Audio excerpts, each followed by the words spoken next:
Changes స్వచ్ఛంద సేవా సంస్థ గాయత్రి వాకర్స్ క్లబ్ ఆధ్వర్యంలో 25 మంది హెచ్ఐవి బాధితులకు చీరలు మరియు పౌష్టికాహారం కిట్లను పంపిణీ చేశారు.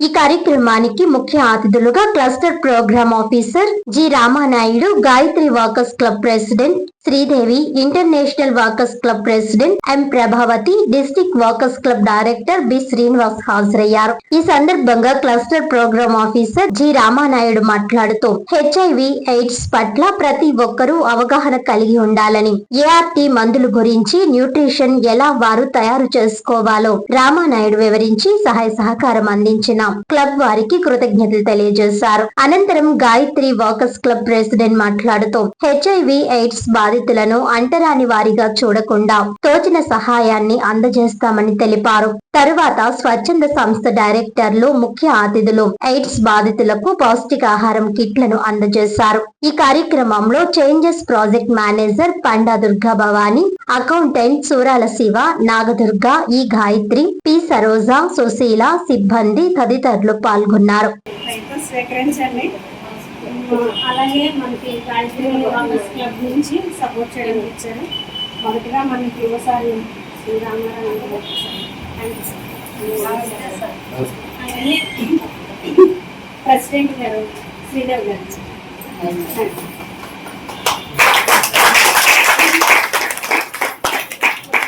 అలాగే ప్రభావతి మేడం గారు, అలాగే శ్రీనివాస్ సార్ గారు.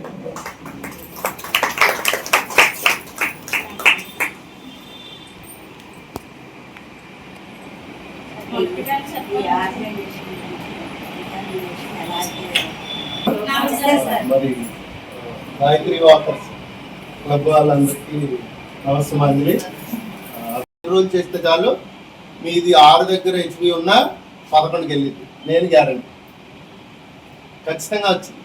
అంటే ఇవన్నీ మనకు దొరికేవే, కాకపోతే రెగ్యులర్గా తినాం.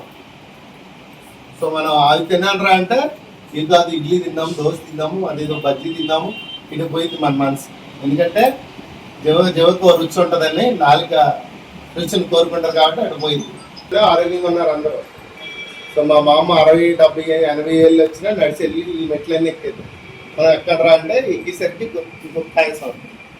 అట్లా మనం తినే తీరు మీద అదొక పోగు పెట్టేసి ఉంచేయడం, తర్వాత ఆ పిండిని మరాడే పిండి క్లీన్ చేసుకుంటే, ఎందుకంటే ఆ కారం ఆడి ఉండొచ్చు, ఇంకోటి ఆడి ఉండొచ్చు, దాన్ని ప్రభావం దీనిలో తడకుండా క్లీన్ చేయించి ఆడించుకొని ఒక డబ్బాకి ఎత్తుకున్నాం అనుకో సూపర్గా. తాగలిగే వాళ్ళు తాగుతారు. ఒకళ్ళు తాగలేమండి అంటే మనం మినప్షన్ నుండి చుట్టుకుంటాం కదా లడ్డు మాదిరి, అలా చుట్టుకొని డబ్బాలో పెట్టుకుంటే రోజు ఒకటి తింటే చాలు. మీరు పప్పు తింటున్నారు కదా రోజు, అట్లా తింటే చాలు. సో కొంచెం తక్కువలో ఎక్కువ మందికి మనం హెల్ప్ చేయొచ్చు. తర్వాత తొందరగా వాళ్ళకి గెయిన్ అవుతుంది. రెండోది తొందరగా అరిగిపోయింది. ఇకపోతే సో మీరు ఏది చేసినా డైరెక్ట్గా ఎవరైతే చేస్తున్నారో వాళ్ళతో డైరెక్ట్గా ఎప్పుడైనా మాట్లాడచ్చు. మీరు ఏమనుకున్నా చెప్పండి, మేము సపోర్ట్ చేస్తాము. ఆల్రెడీ వీళ్ళు మన ఎన్జిఓ నుంచి చాలామందికి టీచర్ మిషన్లు కానీ, సీట్ల న్యూట్రిషన్ సపోర్ట్ కానీ, ఇట్లా ఇంకా ఏమైనా మీరు ఇవ్వాలనుకున్నా మీకు రిక్వైర్మెంట్ అయితే పిల్లల చదువులకు సంబంధించి పుస్తకాలు కావచ్చు, బ్యాగులు కావచ్చు, మధ్య మధ్యలో స్టేషనరీ కావచ్చు, ఇట్లా పెన్లు కానీ, ఇట్లా బాక్సెస్ కానీ చిన్న చిన్నవి. నేను మన దగ్గర చాలామంది పిల్లలు ఉన్నారు, వాళ్ళందరికీ వాళ్ళు సపోర్ట్ చేస్తారు. మన ఇస్తే ఏంటంటే మధ్య మధ్యలో కొంచెం సపోర్ట్ అవుతుంది. షూస్ కానీ, చెప్పల్స్ కానీ. ఎందుకంటే మా పిల్లాడికి నేను జాయిన్ అయిన 3 నెలలకే 2 జతలు కొన్నాను షూస్. అంటే వాళ్ళు అంత మెచ్యూరిటీగా ఉండరు కాబట్టి ఈ పిల్లలు ఏదో మనం బొర్ర తగిలిస్తే ఏడ్చుకుంటూ పోతారు, తొందరగా అరిగిపోతారు. సో మనం జూన్లోనే ఇవ్వాలని లేదు, మధ్య మధ్యలో అట్లా సపోర్ట్ చేసిన ఇంకా ఎవరికైనా ఫిల్టర్స్ కానీ దానికి మిమ్మల్ని అందరినీ పేరుని అభినందిస్తున్నాం మేడం. సార్ వచ్చాము మేము, మరి అప్పుడు మీరు ఉన్నారో లేదో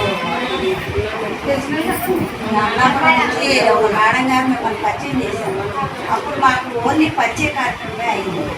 అప్పటి వరకు ఇక్కడ ఒక హెచ్ఐవి రిహాబిలిటేషన్ ఉంటుందని, ఏదో గవర్నమెంట్ ప్రాజెక్టు ఇది ఫీల్డ్ మీదకి వెళ్తారని తెలుసు, కానీ మన వల్ల కూడా కొంత హెల్ప్ చేయొచ్చు అనేది అప్పుడు మాకు తెలియదు. అప్పుడు కూడా మేము చాలా విషయాలు తెలుసుకున్నాం. ఇప్పుడు ఈ ఆర్గనైజేషన్ తప్ప సార్ చెప్పిన దాన్ని బట్టి ఇదొకటి మేము ఆలోచిస్తాం. ఎందుకంటే ఈ జొన్నలు సజ్జలు అనేది మంది మనం పట్టించుకోవాలి. ఎంతకీ మినపప్పులు వేసారు కొంచెం కాస్ట్లీ అయిపోయింది.